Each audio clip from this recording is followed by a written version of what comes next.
Hello, my name is Stephen Church, and welcome to this recording on detecting bias in sources. I'm going to begin my talk today by making the point that historians do not use the word bias. It's a word completely excluded from the historian's lexicon. Why? Well, for two reasons. The first is that the word is a blunt instrument. As soon as someone wields it, the audience stops listening or reading and discounts the text as worthless. We just don't use the word. And secondly, it's a statement of the obvious. Every text, everything that human beings produce has bias, deliberate or accidental. To call something biased is therefore to state that the sun rises and sets each day, that the earth rotates around the sun, that the moon orbits the earth. You have said absolutely nothing worth saying. Instead, what we try to do is to understand our text so that we can understand the perspective from which it comes. It's a sympathetic exercise, therefore, one which is comprehending, not condemning. And if you realize that fact, then a whole new world of opportunities opens up to you. We can use different kinds of sources, literature, for example, art historical sources, archaeology. We can use all these types of sources and classify them as legitimate texts for writing about the past. And different people can return to the same texts and see different things in them because they have a different perspective, perhaps even no more than others who looked at the material before them. It is why, for example, people can revisit topics time after time.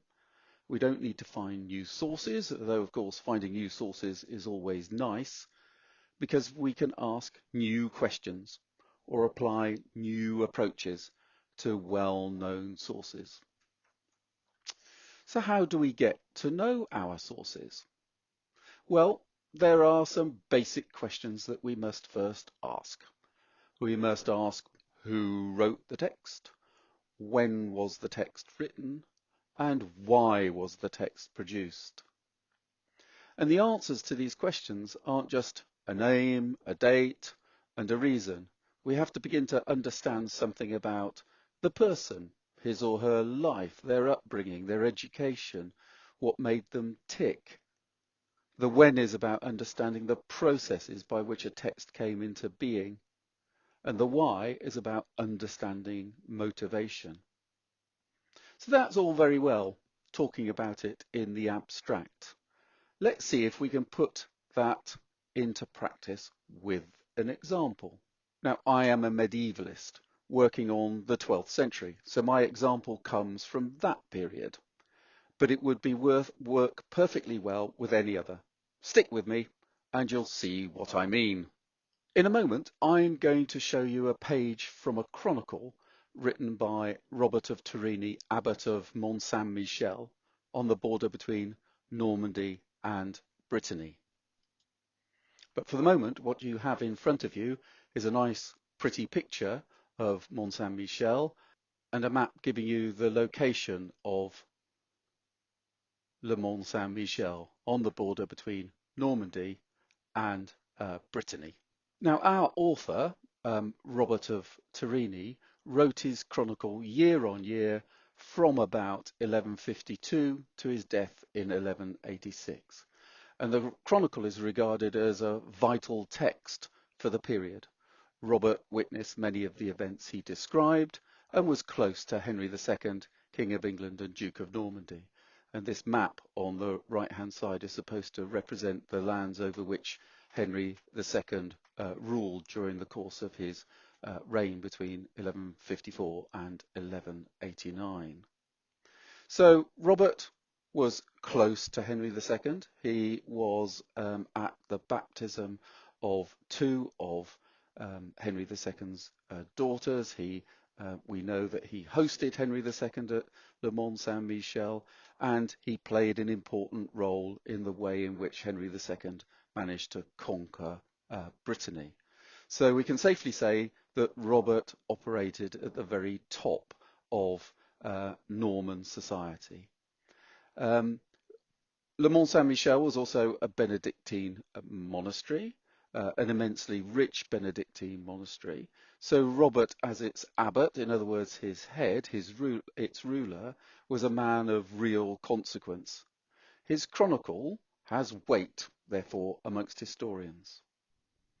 Why Robert wrote is difficult to fathom. He'd been a historian all his life, and he clearly struggled to put down his pen. Before he was at Mont Saint-Michel, he was at another Norman abbey, the Abbey of Bec, and there he was also responsible for writing a chronicle. So clearly, writing was in this man's soul.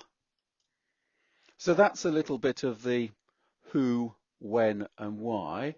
What more questions can we ask of the text in order to try to understand it? Well, one of the most important questions to ask is, what language was it written in?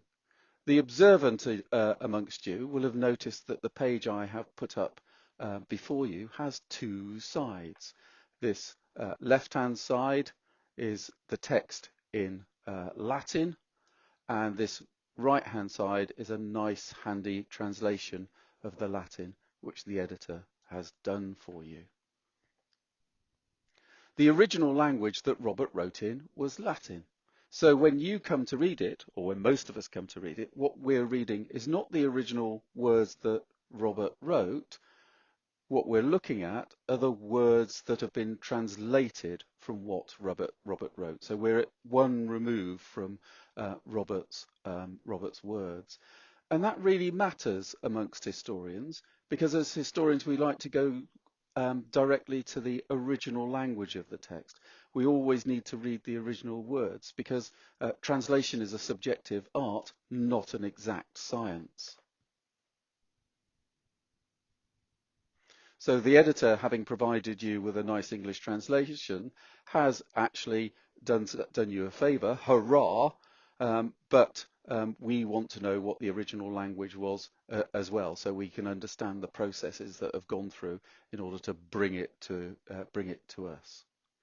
Now, what I want you to do is to focus on these 10 words at the bottom of the text here. Those are the words in English. And as you can see, they say, John was born, son of the King of the English. And here's the Latin for you, for those of you who want to know what the Latin actually says. Natus est Johannes filius Regius Anglorum. Pretty straightforward then. This is under the year 1167. And it's put at the end of the year. So the general assumption has been that John was born at the end of 1167, or possibly early 1168. So very straightforward. What further questions can we ask of this material?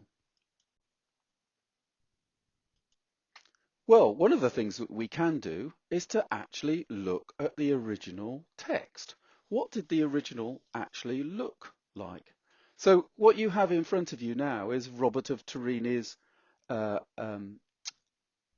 chronography, his chronicle, in the Avranches manuscript 159, dated to about 1170. He'd finished it by 1170, or somebody had finished it by 1170, with additions made after 1180. Now, it's not Robert of Torigny's autograph, but somebody, presumably one of the monks, has copied the autograph. So this is very, very close to the autograph. And here, as you can see, the monk has copied it beautifully in nice, clear writing, which, if you can read Latin, you should have no difficulty in working out some of the words. It's a beautiful hand, lovely rubrication here. What Robert does is, because this is a world chronicle, he dates things by the reigns of various monarchs as well. So the emperor, the king of the French, and Henry II, king of the English. But what I want you to concentrate on for the moment is this bit right down here, because this is the manuscript version of what we've just been looking at in the printed version. So here you can see Robert of Torini's chronicle. The bit about John's birth has been inserted, and it's inserted in a hand that's very clearly different from the hand of the main scribe, and very, very clearly different. And also, not only is the hand different, but the lettering is different. The way of forming the letters is different as well. So natus est Johannes Filius Regis Anglorum is not a nice line of text as it appears in the edition, but is in fact an insertion.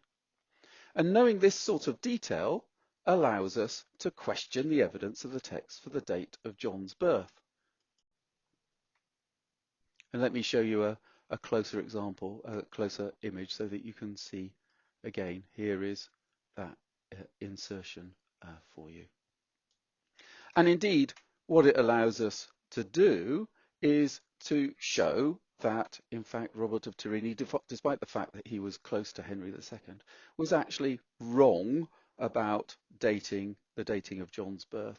John was, in fact, not born at the end of 1167, but he was born, as other sources show, at the end of 1166.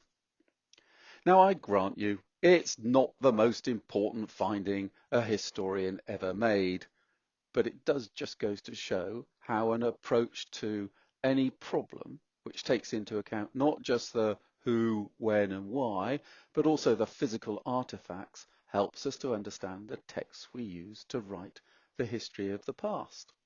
So thank you for listening, and I look forward to talking to you on the 2nd of February.